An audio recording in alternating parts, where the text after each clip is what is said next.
Matapos ngang ilabas ni Sara Balabagan ang kanyang story at aminin na ang kapuso journalist at news anchor na si Arnold Clavio ang tunay na ama ng kanyang panganay na anak na ngayon ay 22 years old na.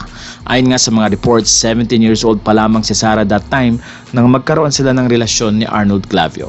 Matatanda ang si Sara Balabagan ay nabalita noong dekada 90 nang kanyang mapatay ang biyudo na kanyang amo sa United Arab Emirates. 67 years old ang nasabing amo na pinagtangka ang gahasain si Sara at doon nga ay napatay ni Sara ito bilang pagtatanggol sa sarili.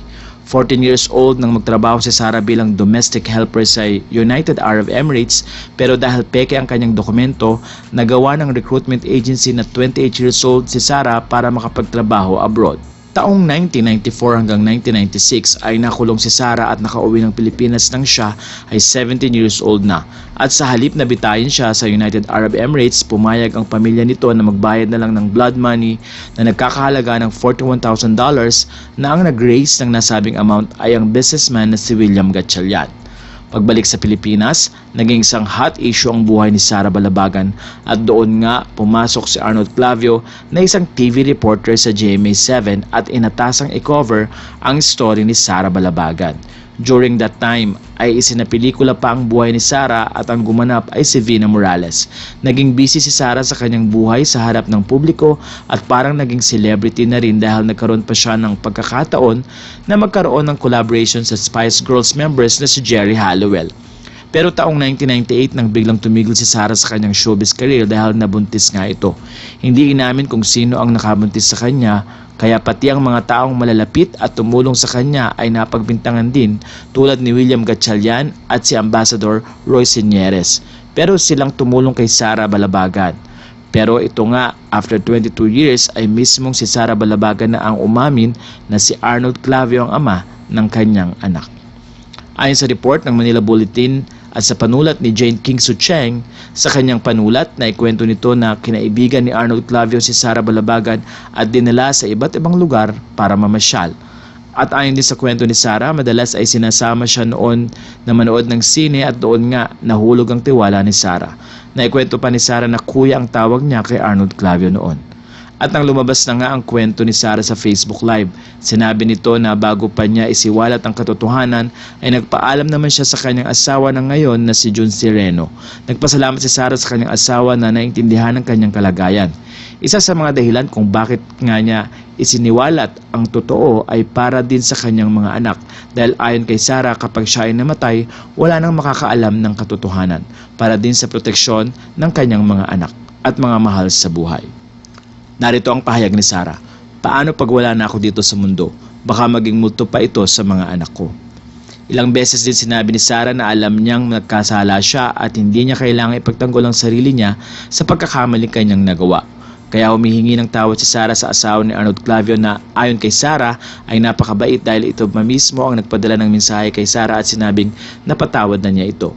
Humingi din ng tawad si Sara sa kanyang pamilya at mga anak. Si Sara ngayon ay Kristiyano na at very open din sa kanyang faith at ibinahagi pa ito sa ibang tao. Kaya naman samot-sari din ang naging reactions ng mga netizens sa nangyaring ito dahil after 22 years saka palang lumabas ang katotohanan although matagal nang naging usap-usapan.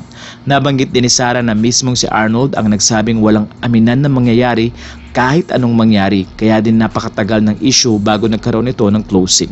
Pero naisip ni Sara na ang kapakanan ng kanyang mga anak ang tunay na dahilan at pagmamahal niya para isiwalat na nga ang katotohanan. Dahil dito, marami ang nagtatanong kung pwede pa nga daw bang makasuhan si Arnold Clavio. Kung babalikan ang mga pangyayari, 32 years old si Arnold Clavio noon at 17 naman si Sara Balabagan. Kung usaping moral ay marami ang pwedeng ibato kay Arnold Clavio dahil hindi lang minor de edad si Sara that time, may asawang tao din si Arnold Clavio. At ayon din sa mga netizens, mukhang nag-take advantage si Arnold hindi lamang para magkaroon ng close contact upang makakuha ng story about Sara Balabagan.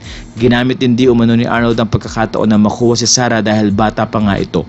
Hindi man lang daw naisip ni Arnold ang trauma na meron si Sara at nag-take advantage pa.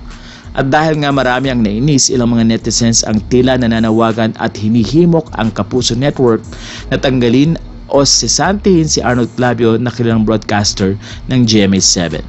Sa post ni Crisette Loreto Chu, nanawagan ito sa isang executive ng nasabing estasyon na parusahan si Arnold Clavio dahil sa ginawa nito kay Sara Balabagan. Narito ang post ni Crisette. GMA News, kaya ba ng konsensya nyo to employ someone who took advantage of a young 17 girl who suffered at the hands of her employer, made her pregnant, told her to shut up and kept it from the public? No accountability. And ihaharap nyo po sa amin yan, delivering news, a liar through and through. You will risk being the best news and current affairs channel because of a man whose USP is having a puppet. Sa nasabing legal, hindi naman pwedeng kasuhan ng child abuse si Arnold Clavio ngayon dahil ang prescriptive period is between 12 years and 1 day and 20 years. Kung ang bata na ipinanganak ay 21 years old na ngayon, ang nasabing prescriptive period ay expired na. Pero kung noong 17 years old pa lang si Sara at nag-file siya ng kaso, then pwedeng makasuhan si Arnold Clavio. Pero sa ngayon nga ay hindi na. At umamin naman si Sara na nagkaroon naman sila ng talaga ng relasyon ni Arnold Clavio noon. Sa post din ni Jay Sonsa, ipinakita niya ang child abuse according sa RA 7610. Narito ang nasabing batas. FYI, violation of RA 7610 o child abuse law kapag gumawa ka ng kalapastanganan laban sa isang below 18 years old. Sa madaling salita, hindi man makasuhan si Arnold Clavio dahil matagal na ang pangyayari, hindi naman maiaalis na pang-aabuso ang ginawa niya kay Sara Balabagan noon.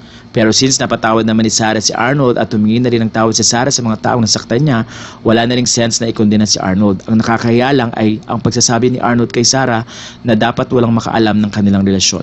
Pero wala ngang sekreto na hindi nabubunyag sa tamang panahon ay lalabas at lalabas ang katotohanan. Samantala, narito naman ang reactions ng mga netizens nang malaman nila ang pangyayaring ito. Kayo, ano po ang masasabi nyo sa story na ito?